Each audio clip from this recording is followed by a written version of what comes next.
राम और रावण का युद्ध चल रहा था। तब अंगद ने रावण से कहा, तू तो मरा हुआ है, मरे हुए को मारने से क्या फायदा।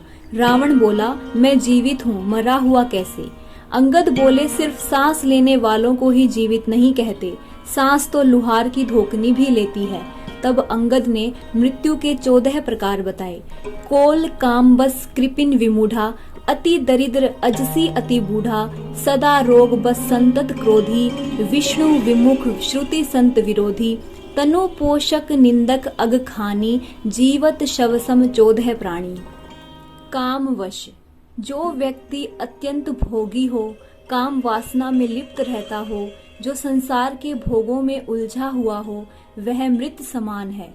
जिसके मन की इच्छाएं कभी खत्म नहीं होती और जो प्राणी सिर्फ अपनी इच्छाओं के अधीन होकर ही जीता है, वह मृत समान है। वह अध्यात्म का सेवन नहीं करता है, सदैव वासना में लीन रहता है। वाम मार्गी, जो व्यक्ति पूरी दुनिया से उल्टा चले, जो संसार की हर बात के पीछे नकारात्मकता खोजता हो, नियमों, परंपराओं और लोक व्यवहार के खिलाफ चलता हो, वह वाम मार्गी कहलाता है। ऐसे काम करने वाले लोग मृत समान माने गए हैं।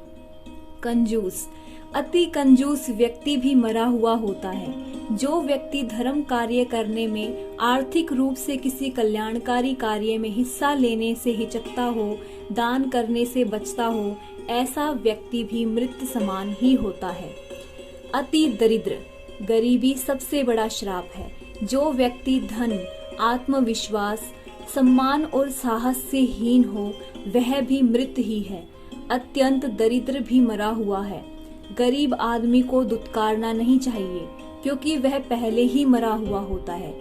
दरिद्र नारायण मानकर उनकी मदद करनी चाहिए। विमूढ़, अत्यंत मूढ़ यानी मूर्ख व्यक्ति भी मरा हुआ ही होता है। जिसके पास बुद्धि विवेक न हो, जो खुद निर्णय न ले सके, यानी हर काम को समझने या निर्णय लेने में किसी अन्य पर आश्रित हो, ऐसा व्यक्ति भी जीवित होते हुए मृतक समान ही है। मूढ़ अध्यात्म को नहीं समझता।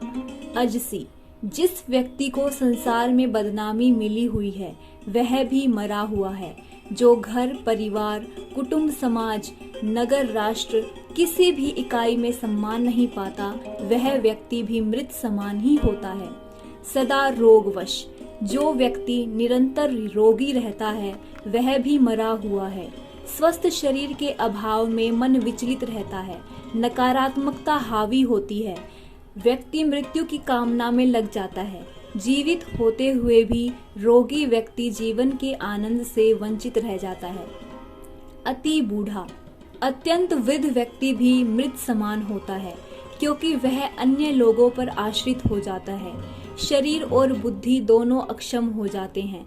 ऐसे में कई बार वह स्वयं और उसके परिजन ही उसकी मृत्यु की कामना करने लग जाते हैं, ताकि उसे इन कष्टों से मुक्ति मिल सके।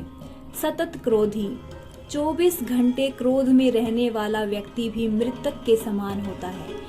ऐसा व्यक्ति हर छोटी बड़ी बात पर क्रोध करता है। क्रोध के कारण मन और बुद्धि दोनों ही उसके नियंत्रण से बाहर होते हैं। जिस व्यक्ति का अपने मन और बुद्धि पर नियंत्रण न हो, वह जीवित होकर भी जीवित नहीं माना जाता। पूर्व जन्म के संस्कार लेकर यह जीव क्रोधी होता है। क्रोधी अनेक जीवों का घात करता है और नरकगामी ही होता है। अगखानी, जो व्यक्ति पाप कर्मों से अर्जित धन से अपना और अपने परिवार का पालन करता है, वह व्यक्ति भी मृत समान ही है। उसके साथ रहने वाले लोग भी उसी के समान हो जाते हैं। हमेशा मेहनत और ईमानदारी से कमाई करके ही धन प्राप्त करना चाहिए। पाप की कमाई पाप में ही जाती है और पाप की कमाई से नीच गोत्र निगोद की प्राप्ति होती है।